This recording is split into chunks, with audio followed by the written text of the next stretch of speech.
ma collection de bolo tie. Ce sont des cravates de cow-boy. En général, elles sont faites en cuir avec des ornements pour faire le nœud. C'est joli, n'est-ce pas? C'est très original.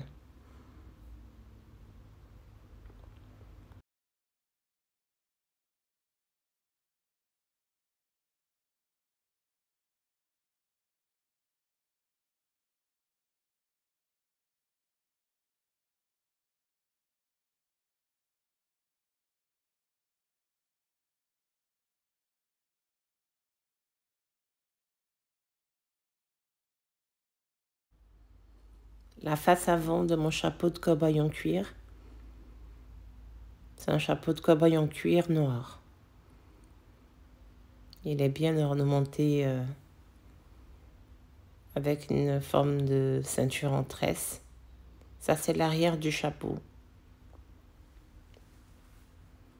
Il est trop beau.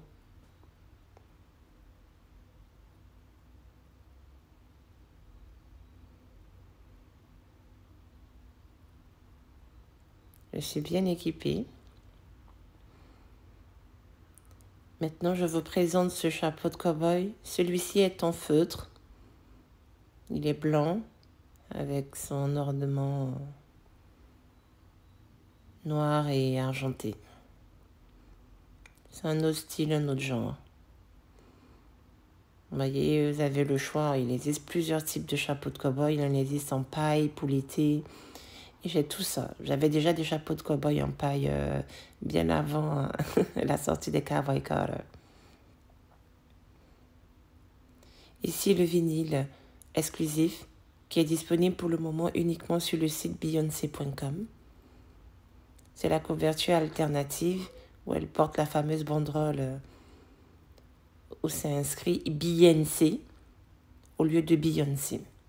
L'arrière du vinyle.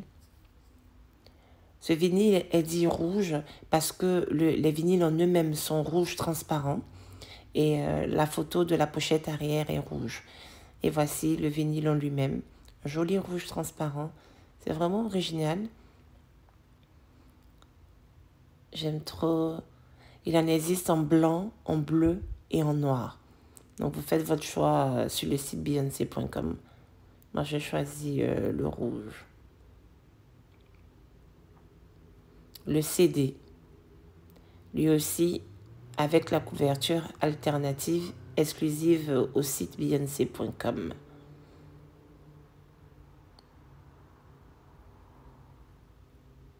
Si vous voulez la couverture avec le cheval blanc, elle est disponible sur les CD, les vinyles vendus dans les boutiques qui revendent habituellement de la musique, c'est-à-dire Fnac, etc. À l'intérieur du CD, il y a ce poster.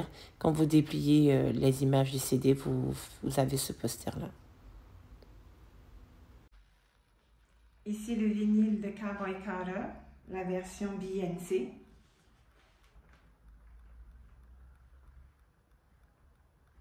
Cette version-là était exclusive sur le site de beyoncé.com. Ça, c'est la pochette où elle porte l'écharpe Beyoncé. Pourquoi cette écharpe? En fait, il s'agit d'une faute d'orthographe qui a été faite par l'administration américaine sur le nom de famille de sa mère.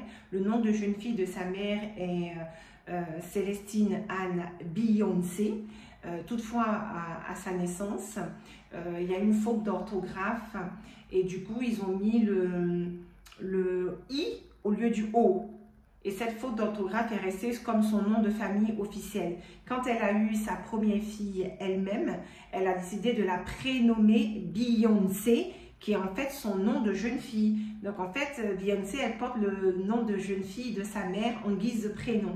Donc c'est ça l'histoire de sa famille. Donc en écrivant sur cette écharpe Beyoncé, c'est-à-dire l'erreur qui a été commise par l'administration américaine, elle rend hommage à sa famille, à tous ses oncles et tantes qui ont vécu malheureusement cette erreur d'écriture de cette faute d'orthographe de leur nom de famille. Et quand ils ont demandé la rectification, on leur a répondu, en fait, la grand-mère de Beyoncé, donc la maman de Beyoncé, c'est-à-dire la maman de Tina Beyoncé, quand elle a demandé qu'on rectifie la faute d'erreur, la faute de frappe, pardon, la faute d'orthographe, je vais y arriver.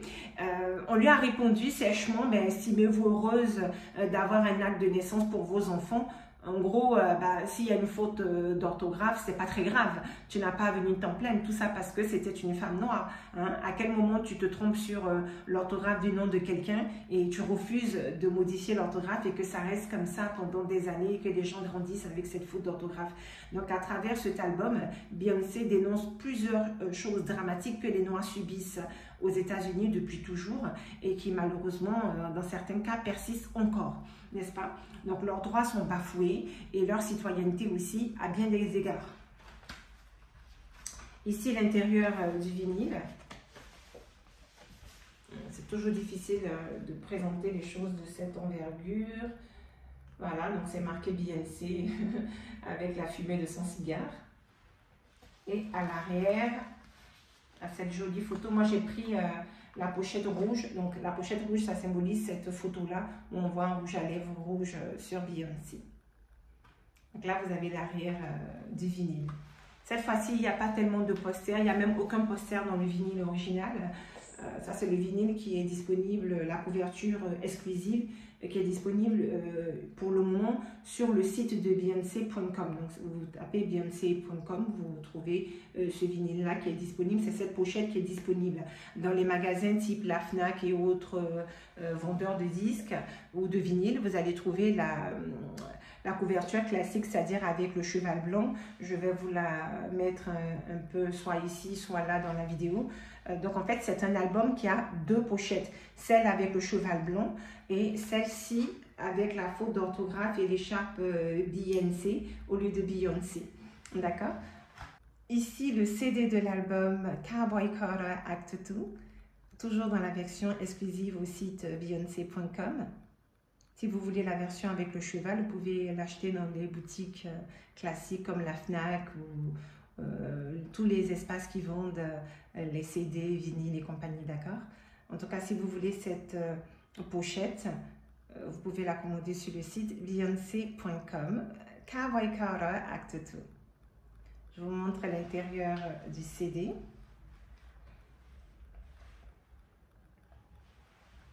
Ça se présente comme ceci. Beyoncé, qui est marqué avec la fumée de son cigare. Et on la voit fumer son cigare, qui tire une taffe.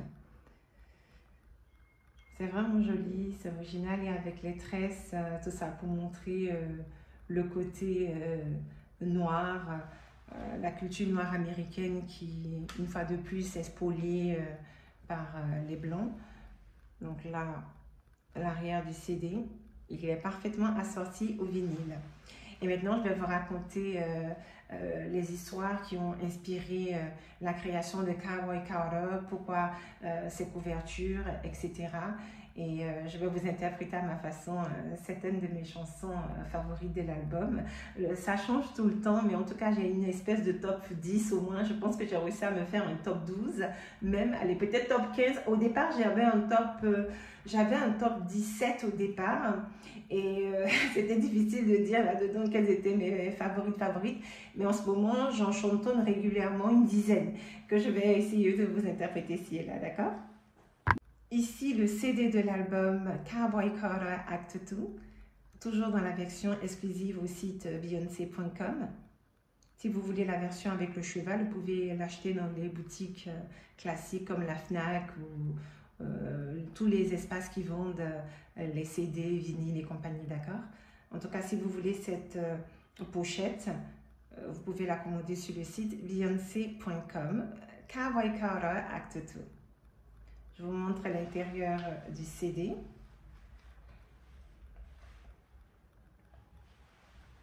Ça se présente comme ceci. Beyoncé, qui est marqué avec la fumée de son cigare. Et on la voit fumer son cigare, qui tire une taffe. C'est vraiment joli, c'est original et avec les tresses, tout ça pour montrer le côté noir, la culture noire américaine qui, une fois de plus, est spoliée par les Blancs. Donc là, l'arrière du CD, il est parfaitement assorti au vinyle. Et maintenant, je vais vous raconter les histoires qui ont inspiré la création de Cowboy Carter, pourquoi ses couvertures, etc. Et je vais vous interpréter à ma façon certaines de mes chansons favorites de l'album.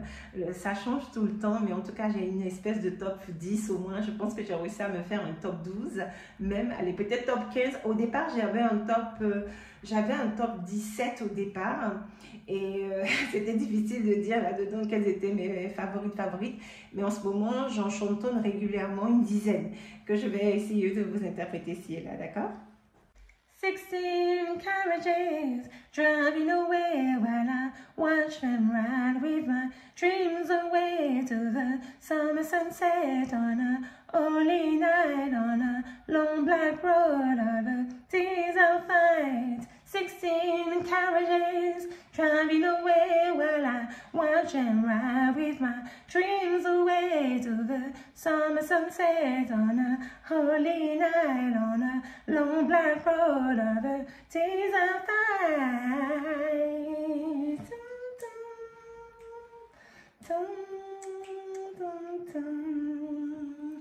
$16. C'est trop beau, on dirait une lamentation. C'est quelque chose d'à la fois mélancolique, triste, beau, nostalgique, régressif. Beyoncé exprime ici tous les sacrifices qu'elle a dû faire en tant qu'enfant. Donc laisser ses copines, ses jeux et son insouciance de petite fille pour voguer comme ça à travers son pays, les États-Unis, pour les différents concerts, les différentes représentations auxquelles elle devait participer déjà à l'époque des Destiny Child. Donc elle a commencé sa carrière, vous savez, autour de ses 15 ans, il s'agit de sa carrière professionnelle, mais avant d'être professionnalisée, elle faisait évidemment énormément de concours parce que c'était sa passion. Depuis l'âge de 3 ans, elle avait envie de devenir chanteuse et ses parents l'ont aidé à réaliser ce rêve grâce à sa maîtresse de piano. Elle faisait des cours d'éveil à la musique quand elle était toute petite et puis sa maîtresse a pu constater qu'elle avait une voix hors du commun. Elle avait un don vocal et sa maîtresse en a parlé à sa maman lorsque celle-ci venait la récupérer un soir. Parce qu'un soir, elle aidait sa maîtresse à ranger la classe parce qu'elle faisait des classes où on leur apprenait quelques notes de piano, où ils chantaient avec les autres enfants. Sauf que Beyoncé était très timide quand elle était toute petite et elle était toujours assez taciturne et un peu isolée. Et ce soir-là, elle était la dernière qui était restée avec la maîtresse puisque sa maman n'était pas encore venue la chercher. Et en attendant, sa maman, elle aidait la maîtresse à ranger les affaires. Et pendant qu'elle faisait ça, elle s'est mise à chanter spontanément. Donc la maîtresse écoute l'enfant et puis elle était émerveillée par ses performances vocales. Et puis elle lui a dit, mais tu sais chanter comme ça? Mais dis donc, pourquoi tu fais pas ça quand on est en classe devant tout le monde? Et puis elle a dit, devant tout le monde, ouais, elle se sentait pas peut-être de le faire ou elle n'était pas à l'aise. Et à partir de là, la maman a compris la maîtresse a compris que c'était une petite qui avait un gros potentiel vocal. Et puis quand sa maman est arrivée, elle lui en a parlé. Au début, la maman a pris ça comme un compliment qu'on fait à un parent. Oh, votre fille est très douée pour tel domaine, mais sans plus. Et la dame a insisté en disant, non, je suis sérieuse. Elle a vraiment des capacités vocales qui peuvent l'amener à être une chanteuse plus tard et une bonne vocaliste. Il faut suivre ça de près. Et à force de répéter ça aux parents, ils ont fini par se rendre compte que ça pouvait être une voie pour leur enfant. Il y a des gens qui découvrent comme ça leur voie, leur chemin très jeune. Et bien Beyoncé fait partie de ces gens-là. Elle était vouée à être la chanteuse hors pair qu'elle est aujourd'hui. C'était son étoile. Elle est née sous une bonne étoile. Elle a très vite su ce qu'elle voulait faire. Elle le ressentait et puis ses parents l'ont bien compris. Malheureusement, il y a parfois des parents qui minimisent les enfants qui ont des capacités artistiques comme ça. Ils peuvent penser que c'est futile ou c'est juste une passion. Mais des fois, ça peut être un métier, ça peut être une vraie vocation dans la vie de l'individu. Donc, il ne faut pas négliger ça. Si vous avez des enfants qui ont des aptitudes comme ça, artistiques, des aptitudes vocales, des aptitudes musicales ou sportives ou quoi que ce soit, il faut être attentif à ça et il faut les aider, il faut les valoriser à aller au plus loin et puis de montrer tout ce qu'ils savent faire, n'est-ce pas? Ça peut faire de grands chanteurs comme Beyoncé, de grandes chanteuses comme Beyoncé, ça peut faire des gens merveilleux, quoi. Voilà. Donc, il ne faut pas négliger tout ça. And when I was tangled up in merry-go-round, we were listening to the ribbon children singing. Sing, sing, sing, sing. Humming low has begun and river flows while our August light becomes a golden evening. Evening. And I will lead down the road if you lose your way. But I'll be your protector. Even though I know someday you're gonna shine on your own, I will be your projector. Protector. C'est beau. Listen, Texas. Woo! And I'm holding. Hey! So lay your cards down, down, down, down. So pack your Lexus. Woo! And for your keys up. Hey! Take a round, round, round, round, round. Take a round, and I'll be damn back and slow dance. We should compose some sugar on me, honey, too. It's a real love again, a real love down. Don't be a bitch, come and take it to the flow now. Woo! There's a tornado in the city. Hit the basement, that shit ain't pretty. Ragging whiskey. We're surviving. Jolene, Jolene, Jolene, Jolene. I'm warning you, don't come for my man. Jolene, Jolene, Jolene, Jolene. Don't take the chance because you think you can. Dun, dun, dun, dun, dun, dun, dun. I'll be your shadow rider till the day I die. Smoke out the window flying down the 405. I'll be your backseat, baby, driving you crazy anytime you like. Whoa, I'll be your shadow rider till the day I die. C'est trop joli ce duo. Woo! Elles ont tout cartonné avec cette chanson. Too Most Wanted, bombastique. Every time I see you, I just wanna grab you and I let you touch it and you can't let it loose. Mocha chocolate, caramel, I act the food. Every hour on the hour is one waiting for you. Come here, pretty little things, and I love to tell them on. Boy, I let you be my Levi's jeans. Ah, j'aime trop cette chanson, elle est trop belle.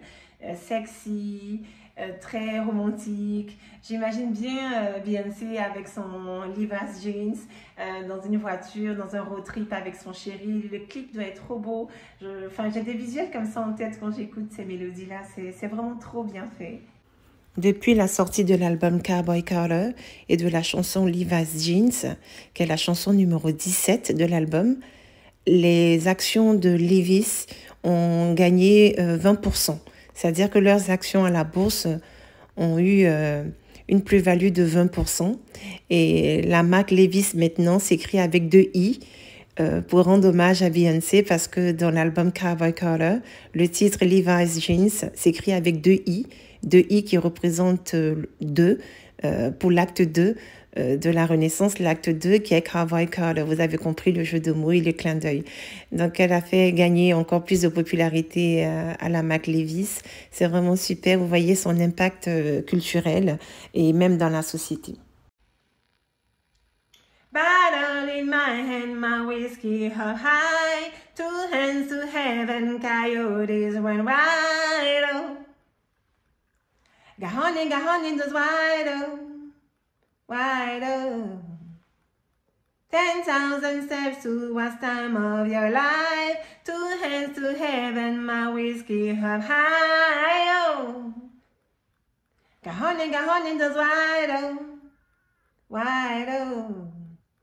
2 hands to heaven, having priest gonna gig my soul. Lovely daggers, priest my heart, many moons go. Toxic roses, chase by walls and carnivals. Hostages were broken without regret. I'm standing in the rain, a candle in the wind. You won't. Oh, c'est trop joli cette chanson, c'est doux, c'est en même temps très grandiloquent. Ouais, c'est une très belle chanson et puis moi ça me met aussi des larmes aux yeux et je sais pas, je trouve que cet album est vraiment très profond, c'est très sentimental et intense, d'accord, c'est profond, ok. Coucou, bon retour sur ma chaîne, à mon look, vous devinez tous de quoi nous allons parler aujourd'hui, du nouvel album de Beyoncé, son 8e album studio qui est Cowboy Carter. Woo! Yeehaw! Elle a tout cartonné avec ce nouvel album, qui est l'acte 2 de la Renaissance. Comme vous savez, il y a eu l'acte 1, le titre est Renaissance, avec le cheval argenté, et puis le code de cet album, c'était l'argenté, le noir, etc. Et elle nous revient avec l'acte 2, qui est Cowboy Carter. Cowboy Carter est un album qui est très intense, très profond, avec beaucoup de mélodies un peu amoureuses. En fait, ça a été conçu comme un film. Et laissez-moi vous conter l'histoire de cet album qui est très très belle, une très belle histoire. Quelles sont les inspirations de Beyoncé? Tout d'abord, l'histoire de l'album, c'est de rendre hommage aux cow-boys noirs. Comme vous savez, la culture noire américaine a été énormément dépouillée par la communauté blanche, qui s'est approprié culturellement beaucoup de faits des Noirs, n'est-ce pas, et sans vergogne. Et la country music en fait partie, hélas. Je vous ai déjà fait une vidéo un peu plus ancienne où je vous disais que les Noirs américains sont à l'origine de toutes les musiques que nous écoutons, toutes les musiques occidentales qu'on écoute de façon contemporaine. Je vous ai cité à partir du jazz, le hip-hop, le rap, toutes sortes de musiques. Et je vous ai même dit qu'il y a des dérivés, par exemple, par rapport au jazz. Un dérivé du jazz, c'est la bossa nova. Donc, si vous voulez, la bossa nova brésilienne est ni plus ni moins que du jazz tout simplement chanté en portugais brésilien. Donc, ce n'est pas un genre musical à proprement dit, c'est du jazz, d'accord? Et le jazz a été créé par les Noirs. Donc, je reviens à Cowboy Carter, je referme cette parenthèse.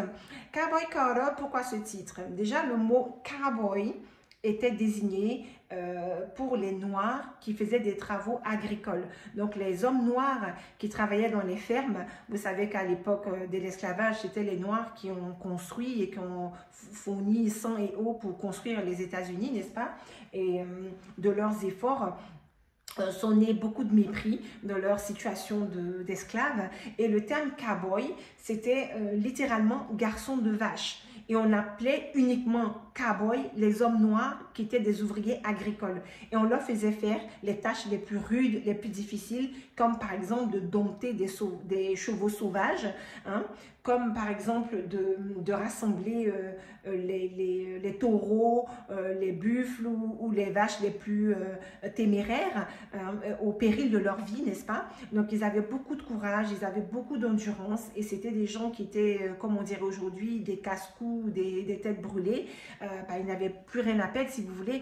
Donc voilà, c'était un travail très difficile et qui était effectivement réservé aux Noirs. Donc ce terme de cowboy est déjà quelque chose qui renvoie aux Noirs de facto. Ce sont les Blancs eux-mêmes qui ont affublé comme ça les hommes noirs ouvriers agricoles, des esclaves, même à l'époque de l'esclavage. C'était ce terme cowboy qui était un terme méprisant pour dire le garçon qui s'occupe des vaches, le fermier, le garçon de ferme. Voilà, quelqu'un, c'est pour diminuer le mot boy, c'est une façon, dans les connotations racistes, de renvoyer la personne à une petitesse, à quelqu'un qui est dans la servitude, qui est dans la docilité. « Ah, mais tu es mon petit », mais dans le mauvais sens du terme, d'accord? Voilà, donc c'est pour ça le mot cowboy. Aujourd'hui, bon, on voit des Blancs qui s'approprient ce terme de cowboy, et puis qui vont dire des films, des acteurs blancs qui sont des amoureux transis dans les films. Enfin, c'est un peu entre guillemets des cow-boys de pacotille. Hein. Ce n'est pas du tout authentique. Les vrais cow-boys étaient des hommes noirs qui travaillaient très dur dans les fermes et qui rassemblaient le bétail, qui allaient dompter des chevaux sauvages. C'était très dur comme vie, d'accord? Et de ça est née une belle imagerie qui a inspiré Hollywood. Évidemment, comme vous savez, Hollywood a été un vecteur qui a permis de blanchir l'histoire et de renier l'apport des Noirs dans la culture américaine. Et ça, c'est vraiment dramatique. Et cette industrie-là a été la pire. C'est vraiment, ils ont véhiculé des imageries très fausses des États-Unis et ils ont menti comme ça délibérément au monde entier. Ils ne pouvaient pas embaucher des acteurs noirs pour jouer les rôles de cow-boys, donc on les remplace par des blancs. Le même effet que ce qui a provoqué d'ailleurs le blackface, parce qu'on ne voulait pas prendre des acteurs noirs, donc on demande à des blonds de se grimer pour se faire passer pour des noirs.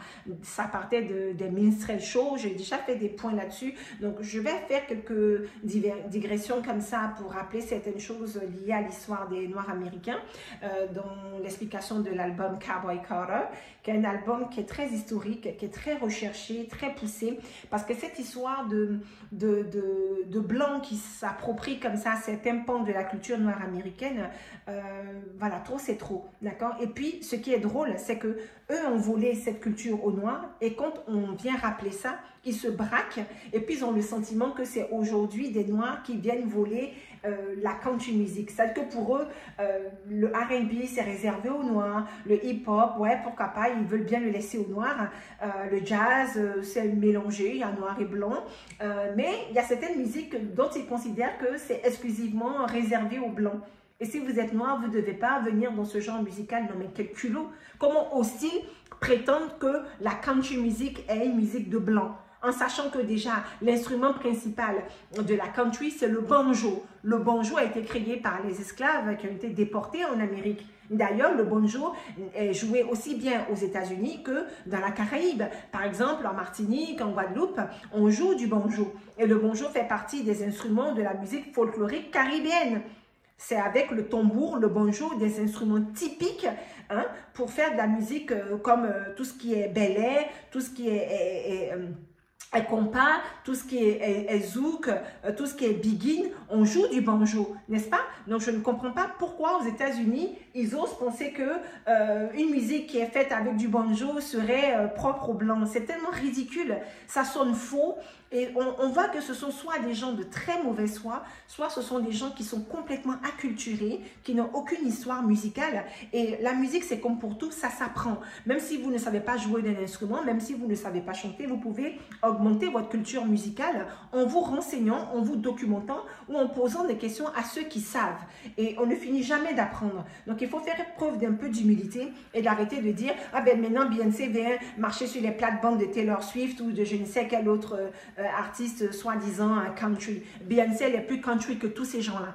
C'est clair? Déjà parce qu'elle appartient à la communauté noire, voilà, et que c'est les Noirs qui ont créé la country music. Deuxièmement, parce qu'elle est d'origine texane, d'accord? Et qu'elle a grandi dans cet univers de cow-boy, de western, tout ça, elle a vécu depuis son enfance. Elle est complètement imprégnée de ça. Il n'y a pas plus country que Beyoncé dans la scène musicale aujourd'hui aux États-Unis. D'ailleurs, au début de sa carrière dans les Destiny Child, on lui a plusieurs fois reproché son accent du Sud très tenace. Voilà, on l'a plusieurs fois ridiculisé en la faisant passer pour une fille un peu nunuche, tout simplement parce qu'elle a l'accent du Sud des États-Unis. N'est-ce pas? N'est-ce pas à Beyoncé qu'on reprochait cet accent dont on disait que oh, elle met trop de chapeau de cow-boy, elle est trop country, elle est trop... En gros, on voulait la faire passer pour une fille un peu de la campagne, une fille un peu ringarde. Au début de la carrière de Beyoncé, c'était ça. On l'a aussi moqué ses formes, parce qu'elle a toujours eu de belles formes pulpeuses, généreuses. On l'a trouvée grosse. Certaines personnes l'ont traitée de grosse. Il faut savoir que Beyoncé, avec cette beauté qu'elle a été body shamée. Non, mais il faut le faire. Parce qu'au début de sa carrière dans les Destiny Child, à cette époque-là, pendant les années 90, fin des années 90, c'était les femmes très plates qui étaient à la mode, hein, les styles Kate Moss et compagnie. Et du coup, ben, Beyoncé, elle n'a rien à voir avec ces nanas-là. Et certaines parties des médias avaient tendance à la traiter, entre guillemets, de grosse. Non, mais qu'est-ce qu'il ne faut pas entendre? Une beauté comme Beyoncé. Et ben, en tout cas, à l'époque, c'était ça. Donc, pareil avec la country, beaucoup de gens aujourd'hui s'élèvent pour dire qu'elle vient marcher sur les plates blanches des artistes blancs. Non, mais mon œil, c'est une musique qui appartient aux Noirs, qui a été créée par des Noirs. Après, les Blancs ont envahi le genre, ils l'ont volé aux Noirs. Et puis, forcément, comme il y a cette espèce de mépris collectif et puis de mauvaise foi, de malhonnêteté intellectuelle dans ce pays, tous les Blancs vont acheter les œuvres de ces gens-là et puis ils vont ignorer les œuvres des artistes noirs qui font de la country, délibérément.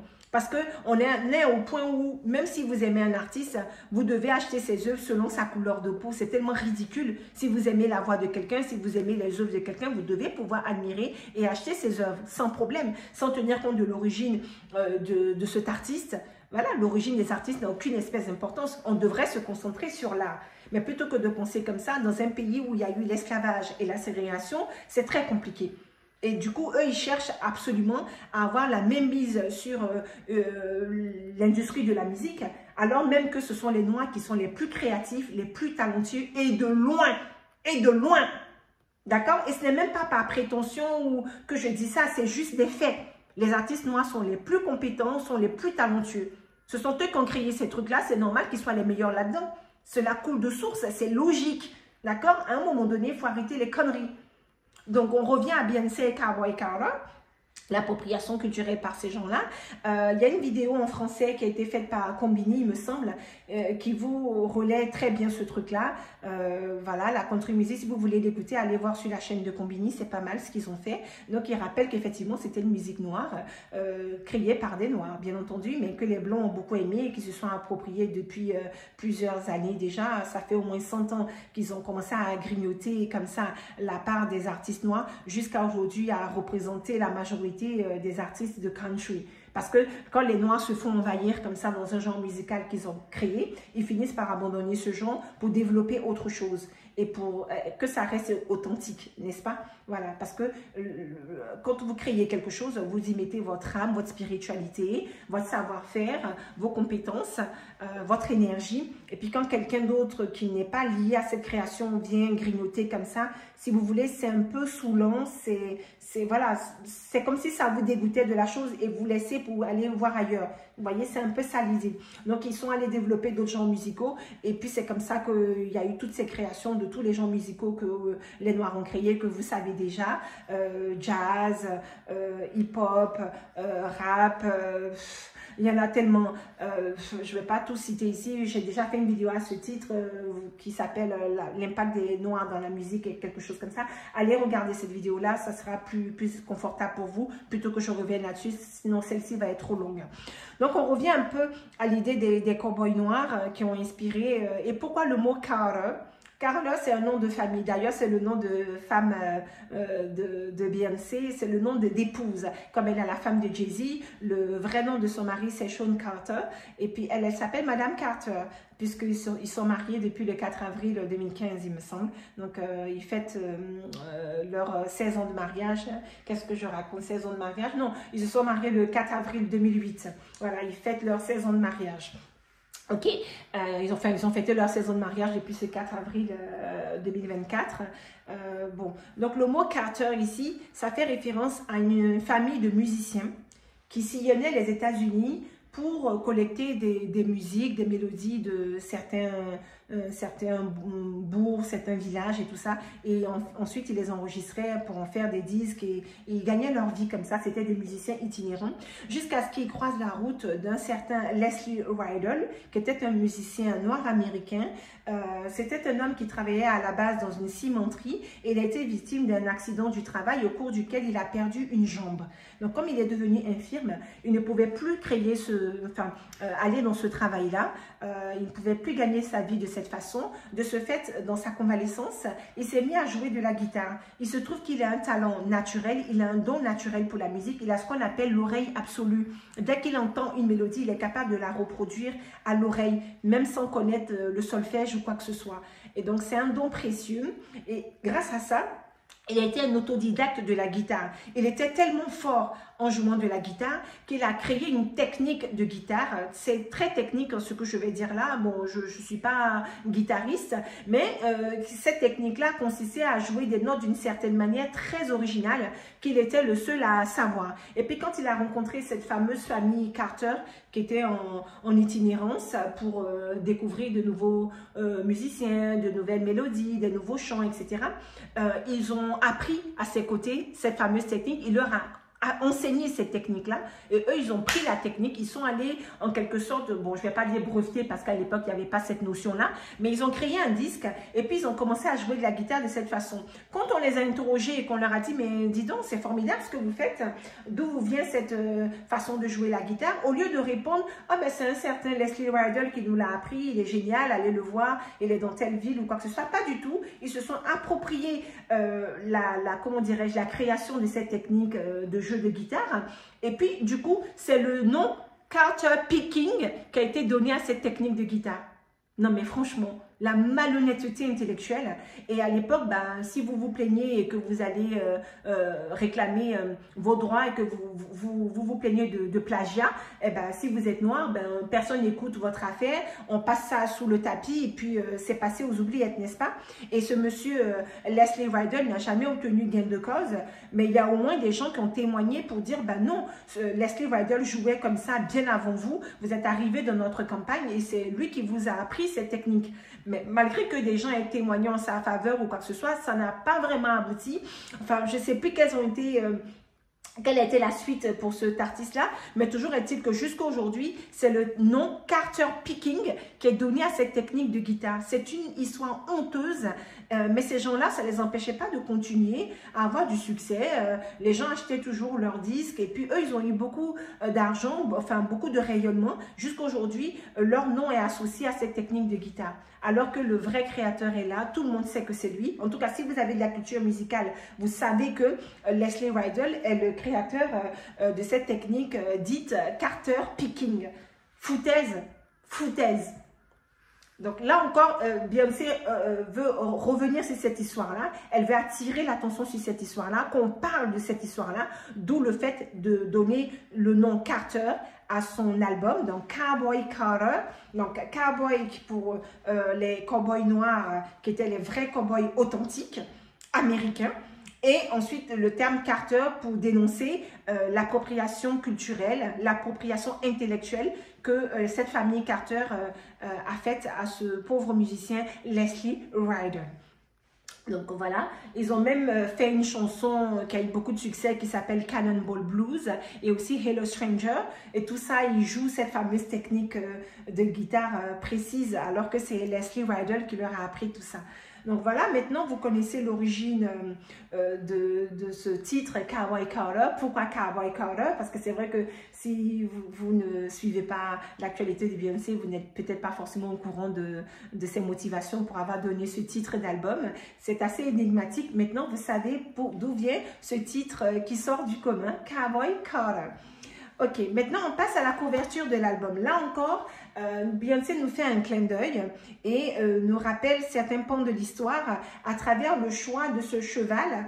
Je vais vous mettre la couverture de l'album qui sera là ou là, peu importe. Mais en tout cas, dans cette couverture, on voit Beyoncé qui est assise en Amazone sur un cheval blanc. Ce cheval est issu de la race Lipizan. Et cette race Lipizan, c'est un cheval qui naît noir et au fur et à mesure qu'il vieillit, il devient blanc. La couleur de son pelage blanchit jusqu'à devenir toute blanche et ça devient un cheval blanc alors qu'il est né avec un pelage noir, très noir. D'accord? Donc là encore, elle fait un clin d'œil à l'idée que la country music a été créée par des noirs et au fur et à mesure des années, cette country music a blanchi et aujourd'hui elle est représentée par des chanteurs blancs, des chanteuses blanches. Voilà, donc c'est encore un clin d'œil magnifique de Beyoncé. Vous savez qu'elle est très dans ces choses-là, toujours à double sens, très subtile. Elle fait passer des messages, elle est très pointue. Voilà, c'est tout à fait son style de faire des choses comme ça et c'est vraiment bien joué. Je trouve ça vraiment très subtil et bien pensé. C'est un génie musical, c'est un génie dans sa création, dans comment elle aborde son art. Vraiment, elle a beaucoup de mérite pour ça, d'où son titre de Queen Bee. C'est vraiment la reine. Elle est tout à fait respectable dans son rôle d'artiste, de chanteuse, de vocaliste, de productrice de musique. Elle est à la tête de sa propre maison de production aujourd'hui, qui est Parkwood, et puis elle gère ça d'une main de maîtresse, n'est-ce pas? Bravo Beyoncé. Donc on continue avec la deuxième couverture, représente Beyoncé qui est nue et qui porte une écharpe où c'est inscrit Beyoncé, donc au lieu de Beyoncé. Donc on met un i au lieu d'un o. D'où ça vient? Ça vient du fait que le nom de famille de sa mère, donc le nom de jeune fille de sa mère, c'est Beyoncé. Et quand sa mère est née, les gens qui ont pris son acte de naissance se sont trompés et ont tapé Beyoncé. C'est-à-dire qu'ils ont écrit un i au lieu d'un o. Quand la maman de Tina s'en est rendue compte, qu'elle est allée voir les administrateurs pour leur dire bah, « Écoutez, vous vous êtes trompés dans l'orthographe de notre nom de famille », ils ont refusé de corriger et on lui a répondu avec beaucoup de mépris ah ben, « Estimez-vous heureuse que vos enfants aient un acte de naissance ?» Voilà, sous-entendu, comme vous êtes noir, vous n'êtes même pas censé être recensé, vous n'êtes même pas censé être reconnu à l'état civil. Donc, si déjà on prend la peine d'inscrire votre enfant dans l'état civil, vous n'avez pas en plus à venir réclamer qu'on orthographie correctement votre nom. Donc, ils n'ont jamais voulu changer ou modifier l'orthographe du nom. Et pendant longtemps, ils sont restés avec cette faute d'orthographe Beyoncé au lieu de Beyoncé. Quand la maman de Beyoncé a grandi et qu'elle s'est elle-même mariée, elle a décidé de donner en guise de prénom son propre nom de famille à sa fille. Et c'est pour ça que Beyoncé s'appelle Beyoncé. D'accord? C'est le nom de famille de sa maman qu'elle porte en tant que prénom. Voilà l'historique de son prénom Beyoncé. Voilà pourquoi c'est un prénom aussi original. Et avant Beyoncé, on n'avait jamais entendu ce nom ou ce prénom autre part. Voilà. Donc cette fille, elle a vraiment une bonne étoile. Tout est unique, elle est géniale cette fille. Tu vois, elle est vraiment bien née comme on dit. Elle est vraiment géniale. Même son histoire de sa famille, de son prénom, tout est comme ça. Franchement, donc on comprend mieux pourquoi elle a ce statut. Elle était vraiment née pour être comme ça. Maintenant, on va passer à toutes les récompenses que l'album a reçues, le bon accueil, les critiques musicales. C'est un album qui a été très bien accueilli. Il a une note de 100% par le Rolling Stones. Médiamétrique, la note varie. Au moment de la sortie, c'était entre 91 et 94. Enfin, ça évolue, je ne sais plus. Je crois que c'est basé aussi sur le nombre de personnes qui viennent commenter sur Médiamétrique. Je ne sais pas où on en est à Médiamétrique parce que ça, je n'ai pas très bien suivi. En tout cas, par rapport à Rolling Stones et plein d'autres journaux de critiques musicaux, c'est vraiment 100%. Voilà, donc c'est un album qui est parfaitement noté. Le score est à 100%, on ne peut pas aller plus haut que ça. Elle est au top niveau. Elle est numéro 1 Billboard Chart dans plusieurs pays, notamment en Europe. Elle a été numéro 1 aux États-Unis, évidemment. Numéro 1 en France, en Écosse, en Allemagne, en Suisse et aussi en Angleterre. Sachez qu'en Angleterre, elle a battu un record mondial. Elle est la première artiste, homme-femme confondue, toute couleur de peau, origine confondue, à être à la fois numéro 1 dans le chart des singles avec Texas Hold'em et en même temps numéro 1 dans le chart album. Elle avait déjà fait ça avec Renaissance, mais aux États-Unis en 2022 et maintenant en 2024, elle le fait en Angleterre. Donc franchement, il faut savoir aussi qu'elle a encore rebattu son propre record. En 2022 avec Renaissance, c'était son 7e album solo studio et puis ça lui faisait son 7e numéro 1. C'est-à-dire qu'à chaque fois qu'elle sort un album, l'album est directement classé en numéro 1. Et là, elle vient de refaire le même exploit. Cowboy Carter a été classé numéro 1, c'est son 8e album. Donc, c'est la seule artiste pour le moment hommes, femmes confondus, tout pays confondu, qui a eu ses 8 premiers albums classés numéro 1. C'est la seule. Period. OK? Donc aujourd'hui, Beyoncé, elle a le record de l'artiste ayant le plus d'albums numéro 1. Elle est la seule. Je vais vous mettre les autres artistes féminines qui ont des records consécutifs d'albums. Elle, c'est un record consécutif, c'est-à-dire que pour le moment, c'est 8 premiers albums solo, en sachant que Cowboy Carter est son dernier album en date, c'est le 8e, et les 8 sont à chaque fois numéro 1 dès leur sortie. Ça, c'est vraiment un exploit magnifique. Il y a plein d'autres exploits de records qu'elle a battus. Je ne vais pas tous les citer. Je vais vous mettre ici et là les différents records, les différentes récompenses qu'elle a obtenues pour le moment. C'est vraiment merveilleux. Les fans aiment beaucoup. Cet album a été bien accueilli par tout le monde. D'ailleurs, elle l'a dit, ce n'est pas un album de country. C'est un album de Beyoncé. Pourquoi elle a dit ça? C'est-à-dire que si vous êtes quelqu'un qui est accroché à une certaine idée de la country, vous allez écouter cet album et aller chercher la petite bête et considérer que « Oh, mais là, c'est pas tout à fait country, mais qu'est-ce qu'elle fait, machin ?» Non. Beyoncé, déjà, c'est une femme qui n'aime pas être enfermée dans un genre. Elle part du principe qu'elle est une artiste, c'est une créatrice. Donc, son idée, c'est de laisser sa créativité prendre son envol et d'expérimenter des choses. Donc, quand vous venez l'enfermer dans un rôle, voilà, non. Elle n'est pas le genre de chanteuse à sortir le même album chaque année. Beyoncé n'est pas comme ça. Beyoncé, c'est quelqu'un qui se renouvelle, c'est quelqu'un qui prend des risques, c'est quelqu'un qui est dans la créativité. Donc, vous n'allez pas l'enchaîner oh, si tu veux avoir du succès, il faut que tu refasses comme ton premier album. Et puis, chaque année, on sort des albums. Elle aussi pourrait faire ça. Hein. Elle s'en mettrait plein les poches, ça serait facile. Mais au lieu de ça, elle choisit la voie de la créativité et prend des risques. Alors, des fois, le public va dire, ah ben non, moi, ça ne me plaît pas, c'est pas ci, c'est pas ça. Comme on a pu l'entendre pour Renaissance, par exemple. Tant pis pour vous. Son album Renaissance est magnifique. Et Cowboy Carter est tout aussi magnifique, voire plus. OK? Voilà, donc au lieu d'enfermer des gens dans des genres, vous ferez mieux d'apprécier l'art, d'écouter. Et c'est comme je disais au début de ma vidéo, la musique, ça s'apprend. C'est comme pour tout. Vous avez appris à apprécier la bonne nourriture, on apprend à apprécier le bon vin. C'est pareil avec l'art, c'est pareil avec la musique. Peut-être que j'ai entendu des gens qui disent « Ah, mais je n'aime pas la country ». Oui, et alors, vous n'aimez pas la country, mais vous pouvez écouter l'album et tout à fait apprécier les chansons. C'est parce que vous appréhendez la musique dans des genres, ce qui n'est pas normal. Normalement, quand quelqu'un sort un album, vous écoutez l'album et vous appréciez les chansons que vous allez apprécier. Point. Peu importe si ce n'est pas dans les genres musicaux que vous avez l'habitude d'écouter. Ce n'est pas important. Ce qui est important, c'est d'apprécier la bonne musique, c'est-à-dire la bonne qualité de musique qui est faite. Pour créer cet album, Beyoncé a fait des recherches d'instruments. Elle a utilisé des instruments très anciens. Elle a remis des instruments au goût du jour. Elle a mélangé, elle a fait de la vraie country très folk, très countryesque. Vraiment, aller puiser dans des instruments très anciens qui ont 100 ans et même plus. Il y a une recherche musicale qui est vraiment au top niveau dans cet album-là. Franchement, bravo. Voilà, elle a réuni la country historique. D'ailleurs, moi, je considère que cet album est en 3 parties. Les premières chansons de l'album, donc la partie 1, c'est des ballades très country.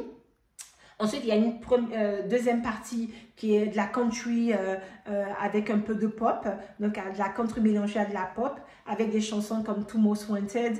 Elle est en duo avec Miley Cyrus, j'aime trop cette chanson, le duo est trop beau et trop réussi. Leurs deux voix se mélangent à merveille, mais j'aime trop. Et quand j'écoute ça, j'ai des frissons. Non, les filles, vous avez assuré, la chanson est trop belle.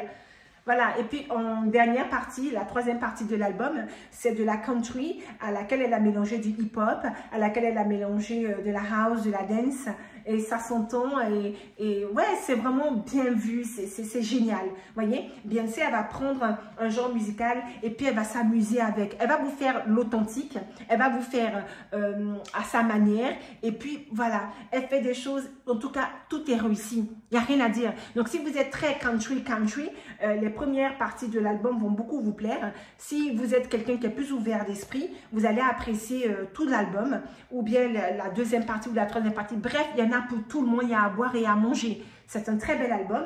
Elle nous offre 23 chansons et 4 interludes, ce qui fait un total de 27 chansons. Mais les 27 ne sont pas des chansons, les interludes. Bon, c'est comme si ça annonçait une chanson. Donc, à la base, c'était normalement 26 titres. C'est-à-dire, il y avait 4 interludes et 22 chansons. Mais elle a fait une chanson bonus, qui est la chanson numéro 18, qui s'appelle Flamenco. Voilà, donc c'est cette chanson qui est la chanson bonus, parce qu'il y avait un mystère autour de cette chanson, parce qu'on ne savait pas trop quelle était la fameuse chanson bonus. Elle avait annoncé qu'il y aurait une chanson bonus. La chanson bonus est Flamenco, c'est-à-dire la chanson numéro 18. Si vous avez acheté l'album digitalement. Maintenant, dans l'album physique, je sais que dans les CD, il paraît qu'il y a des titres qui manquent. Moi, j'ai reçu le CD, mais j'avoue que je ne l'ai pas encore écouté la version CD parce que je suis à fond dans la version vinyle et la version digitale que j'écoute depuis mon téléphone et que je connecte à mon enceinte. Voilà. Dans la version vinyle, effectivement, il manque quelques titres parce que tout simplement, l'album a beaucoup de titres et on ne peut pas tout mettre sur les vinyles. Voilà, je crois qu'il y a des limites par rapport au... et d'un point de vue pratique, là, c'est déjà 2 vinyles. Je pense pas, enfin, je sais pas. En tout cas, techniquement, ils n'ont pas pu faire en sorte d'avoir de pouvoir mettre toutes les chansons sur les vinyles. Donc, il faut prendre ça comme ça. Si vous voulez avoir toutes les chansons, achetez-le sur les plateformes digitales comme iTunes, Spotify, Deezer, des choses comme ça. D'accord? Voilà. Donc, ça, c'est pour la partie de tout ce qui est récompense, tout ce qui est exploit. Et puis, il faut savoir que Beyoncé, elle a conçu cet album comme un film western. C'est-à-dire, au moment où elle enregistrait l'album, elle faisait diffuser dans le studio des films pour s'inspirer des émotions. Parce que quand vous regardez un film, dans les films, il y a toujours de la musique. Cette musique, elle s'adapte par rapport aux scènes du film. Quand c'est une scène triste, en général, on vous met une musique très triste, très langoureuse, comme ça. Quand ce sont des scènes héroïques, on vous met des musiques plus grandiloquentes, comme ci, comme ça. Quand ce sont des scènes d'action, on vous met des musiques plus rythmées, plus, tu vois ce que je veux dire? Voilà, on a tous en tête des films comme ça, et avec des musiques qui sont connotées à ces films-là, qui nous ont marqués, dans notre enfance, ou même à notre âge adulte, voilà. Et c'est pareil, elle a créé cet album dans ce sens-là. J'ai vraiment hâte de voir les visuels, c'est-à-dire que comme ça s'adapte, je pense qu'il doit y avoir des visuels où il y a des parties où ça sera des scènes douces, et puis on verra les musiques vont bien coller à ces images-là, et puis des choses plus rythmées. Bref, j'ai trop hâte de voir les visuels qu'elle nous a préparés pour l'acte de Cowboy Carter. Et les fameuses chansons... là, je vous ai parlé de l'histoire de l'album, qu'est-ce qu'il a inspiré historiquement. Je vous ai parlé des différentes couvertures, donc la couverture où elle est avec le cheval blanc, et puis celle où elle a la banderole qui indique Beyoncé au lieu de Beyoncé. Je vous ai parlé des fameuses récompenses qu'elle a obtenues, de toutes les critiques positives, tous vraiment, c'est du high level. High level, big up Beyoncé, elle a tout déchiré avec cet album-là une fois de plus. Vraiment, il y a de quoi être fier d'elle. Elle est géniale, cette fille. J'ai parlé aussi de ses collaborations. Grâce à cet album Cowboy Carter, elle met en lumière des chanteurs de country noirs qui peinent à avoir de la visibilité parce qu'ils sont étouffés par la présence des chanteurs blancs qui refusent de voir des noirs faire de la country, qui vont vraiment les saboter, les torpiller, n'est-ce pas? Parce qu'on refuse de les jouer en radio. Beyoncé elle-même, il y a une polémique. Quand elle avait sorti le single Texas Hold'em, certaines radios country ne voulaient pas jouer la chanson. Et puis, les fans se sont déchaînés, ont appelé, se sont plaints, ils ont dénoncé tout ça. Et puis, la chanson a été enfin diffusée aux radios country qui refusaient de le faire, sous prétexte que c'était chanté par Beyoncé. Et pour eux, Beyoncé n'est pas une artiste country, donc ils n'ont pas à jouer sa chanson, aussi country soit-elle. Vous vous rendez compte de la mentalité? Vous vous rendez compte du culot? Voyez comment les artistes noirs sont boycottés. Même quelqu'un du statut de Beyoncé se fait boycotter. Imaginez pour les petits artistes moins connus qu'elle. Imaginez. Donc voilà, elle met ces gens-là en lumière. Je vais vous indiquer leur nom ici. Et ils ont collaboré dans plusieurs chansons. Par exemple, dans la chanson Blackbird, il y a beaucoup de filles qui ont collaboré avec elle, des filles de la country et des jeunes filles. Je me souviens plus de leur nom, je ne vais pas écorcher. Donc je mettrai ça au montage. Voilà, leurs noms vont apparaître. Et pour la chanson Just for Fun, que j'aime beaucoup, elle a collaboré avec Willie Nelson. J'aime beaucoup cette chanson-là. Je me souviens, à la première écoute, j'avais été marquée comme ça par certains titres. Et puis au fur et à mesure, il y a d'autres titres qui viennent se rajouter. Non, mais franchement, l'album est trop réussi. J'ai eu un plaisir à le découvrir. C'est trop beau. C'est du Beyoncé. Voilà, c'est que moi, j'ai toujours aimé la musique. Je suis très ouverte d'esprit. J'aime la créativité et j'apprécie. Et je me rends compte que j'ai les mêmes goûts musicaux que Beyoncé. Quand elle donne ses références, ce sont des gens que moi aussi j'apprécie beaucoup. Ce sont des chanteurs, des artistes que j'aime beaucoup, que j'ai toujours suivis, que j'apprécie beaucoup. Donc, on est sur les mêmes longueurs d'onde musicalement. J'aime beaucoup ce qu'elle fait. Bravo Beyoncé, c'est top. Et maintenant, je vous ai tout dit concernant l'album Cowboy Carter. Je regarde un peu qu'est-ce que j'aurais pu oublier. Bon, je vais revenir un peu sur l'histoire des cowboys noirs parce que si vous voulez, dans l'imagerie des cowboys, il y a aussi la tenue vestimentaire.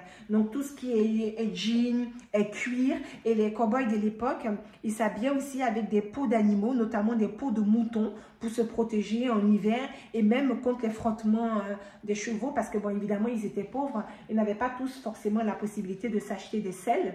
Donc, souvent, ils montaient sans selle à cheval. Hein. C'est vraiment rude. La vie était dure pour ces gens-là. Et puis, ça a créé des styles. Et c'est pour ça que Beyoncé pose, à chaque fois, c'est pour rendre hommage à toute la créativité, même de l'imagerie, du visuel. Et tout ça, ça a été volé et accolé au blanc alors que ça a été créé par des noirs à la base. Voilà. Donc, justice pour ces gens-là. Et ils méritent parce qu'ils ont apporté beaucoup. En fait, je me rends compte que tout ce qu'on aime des États-Unis, ou une grande majorité de tout ce qu'on aime de la culture américaine, ça a été créé par des Noirs. Voilà. Point à la ligne. Après, ça vous plaît pas, mais ce sont des faits. C'est la vérité. Point à la ligne. Voilà, donc l'album de Cowboy Carter rend hommage à tout ça. C'est vraiment un beau clin d'œil. Il y a beaucoup de chansons que j'aime. J'aime tout l'album, voilà, mais forcément, il y a des chansons qui vont plus me toucher que d'autres. J'ai noté en l'occurrence Protector. Protector est une chanson dans laquelle elle est plus ou moins en duo avec sa fille Rumi Carter, qui lui demande au début de la chanson de lui jouer la berceuse. Can you hear the lullaby, please? Et puis Beyoncé se met à chanter. Je vais vous mettre ça dans un coin de la vidéo. Je vous ai interprété vite fait quelques titres que j'aime bien, voilà, pour agrémenter la vidéo comme j'aime bien le faire. J'aime beaucoup 16 Carriages parce que c'est une chanson qui, je sais pas, cette chanson-là, elle me bouleverse. Jolene, je trouve sa reprise très réussie. D'ailleurs, concernant Jolene, à l'époque où Dolly Parton avait créé cette chanson, elle a été 60e au Billboard. Depuis la reprise de Beyoncé, la chanson est dans le top 10 au Billboard. Donc Beyoncé, elle a apporté plus de succès à Jolene que la version originale de Dolly Parton. Ok? Voilà, et grâce à elle, on redécouvre les mélodies et les chansons de Dolly Parton. Moi, j'avoue que je connais Dolly Parton de réputation, de nom, comme tout le monde, mais je n'écoute pas ses musiques. Et grâce à cette reprise de Beyoncé, j'ai été écouter la version originale. J'ai même acheté la version originale. J'ai acheté l'album dans lequel la chanson Jolene figurait. Et il y a aussi la version originale de la chanson I Will Always Love You, qui a été repris par Whitney Houston, qui l'a magnifié. Donc si vous voulez, Dolly Parton, moi je la vois comme quelqu'un qui crée de jolies chansons, mais c'est un peu timide parce que bon, c'est pas une artiste à voix, n'est-ce pas? Et puis les artistes noirs américaines vocalistes comme des Whitney Houston ou Beyoncé vont sublimer ces chansons. Et ben c'est exactement ça avec Jolene. C'est top. Il y a aussi la chanson Blackbird, qui est une chanson des Beatles. Et d'ailleurs, dans cette chanson, elle Elle est enfin, une sorte de, je sais même plus, c'est comme un quatuor parce qu'il y a au moins 2-3 filles qui chantent avec elle dans la chanson Blackbird. Et là encore, c'est quelque chose qui avait eu un certain succès à sa sortie, mais Beyoncé a apporté plus de succès à la chanson Blackbird qu'au moment de sa sortie par les Beatles, n'est-ce pas? Donc j'aime beaucoup aussi la chanson Two Most Wanted, comme j'ai déjà dit avec Miley Cyrus, la chanson Levi's Jeans, Two Hands to Heaven, Yaya, Texas Hold'em évidemment, Rose, Daughter, et dans la chanson Daughter, elle nous fait même un moment d'opéra, elle nous fait une chanson lyrique qu'elle a incorporée dans Daughter, mais c'est magnifique, sa voix est envoûtante, oh mais ses vocals sont au point dans Beyoncé, vraiment là, on est transporté. J'aime beaucoup Spaghetti. J'aime beaucoup Riverdance, Bodyguard, mais c'est trop la chanson que je vais saigner cet été. C'est le genre de chanson que j'imagine écouter à la plage. Voilà, c'est une chanson qui est parfaite pour une bonne journée de shopping, manger des glaces à la plage. J'aime trop cette chanson. C'est le genre de chanson qu'on a plaisir à écouter, tu sais, quand tu es en voyage, quand tu es sur la route, des choses comme ça. Elle est géniale, la Bodyguard. Et puis, évidemment, Tyrant. Bon, j'ai cité quelques titres ici. J'aime beaucoup Sweet Honey Buckin. Ce titre-là, il me fait trop rire. Ça s'appelle Sweet Honey Buckin. Et quand vous écoutez la chanson, il y a effectivement 3 parties. Il y a une partie qui est sweet, une partie c'est honey et une partie buckin. D'ailleurs, quand elle fait honey then je connais pas les paroles, je me souviens plus des paroles. En tout cas, ça fait ça comme ça, l'air du chant. Et puis à un moment, ça fait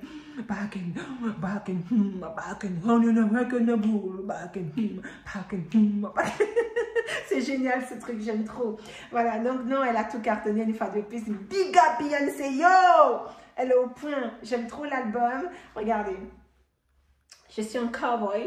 Voilà, et puis bon, j'ai pris quelque chose dans des tons blancs pour faire un clin d'œil à la photo d'album où on voit que c'est le blanc qui domine dans cet album-là, d'où l'intérêt pour moi de faire un look cowboy blanc, noir et blanc.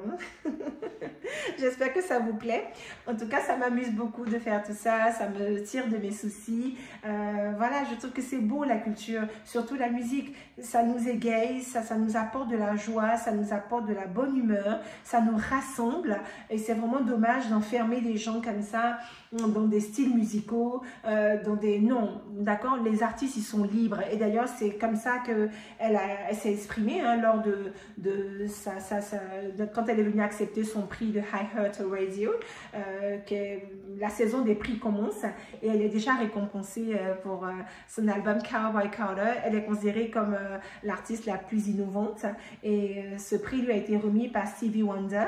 Elle est venue le remercier et puis elle a rendu un vibrant hommage une fois de plus. Elle adore Stevie Wonder, comme vous savez. Non, vraiment, Beyoncé, une fois de plus, elle nous transporte. L'album est magnifique. Je vous invite à l'écouter si ce n'est pas déjà fait. Des fois, il ne faut pas s'arrêter à une première écoute. Prenez votre temps, il n'y a pas de rush. Écoutez les chansons les unes. Faites jouer l'album en entier. Et vous allez voir qu'il y a des chansons qui vont vous toucher. C'est obligé, franchement. Donc, voilà, l'album est pour moi, comme toujours, un 10 sur 10. Vraiment, à chacune de ces sorties d'albums, ce sont des émotions différentes, d'accord? Pour Cowboy Carter, je suis fière d'elle. Voilà, je sais pas, moi, je suis pas de la culture country, mais grâce à Beyoncé, regardez aujourd'hui comment je me suis mise. Et je vais vous faire une vidéo, voilà, avec une chemise d'inspiration de cowboy, le chapeau et tout ça. Non, mais c'est génial. Il manquait plus qu'une bolo taille. Bon, j'ai trouvé que la chemise était assez chargée avec les broderies. J'ai pas jugé nécessaire de mettre une bolo taille, mais une prochaine fois, qui sait? En tout cas, j'en ai. Et dans mes prochaines vidéos, vous n'êtes pas à l'abri de me voir avec une bolo taille. Voici. Bon, je vous remercie de m'avoir suivi jusqu'ici. Je pense avoir fait le tour. Et puis, si j'ai oublié quelque chose, je le rajouterai en post-production, hein, dans mon montage. Je vous mettrai de très belles photos tout au long de la vidéo pour illustrer l'inspiration de Beyoncé, l'univers de Cowboy Carter. Vous savez que quand elle crée un nouvel album, il y a tout un univers qui va avec. Il y a les coiffures, les vêtements et les fans aussi reproduisent ça. Vous voyez, hein, ça m'a inspiré de ma m'habiller façon cowboy pour cette vidéo. J'espère que ça vous a plu. Je vous remercie de m'avoir écouté jusqu'ici. Comme toujours, n'oubliez pas de liker, commenter, de vous abonner nombreux. Je vous embrasse et je vous dis à très vite pour une nouvelle vidéo. Bisous. Mouah.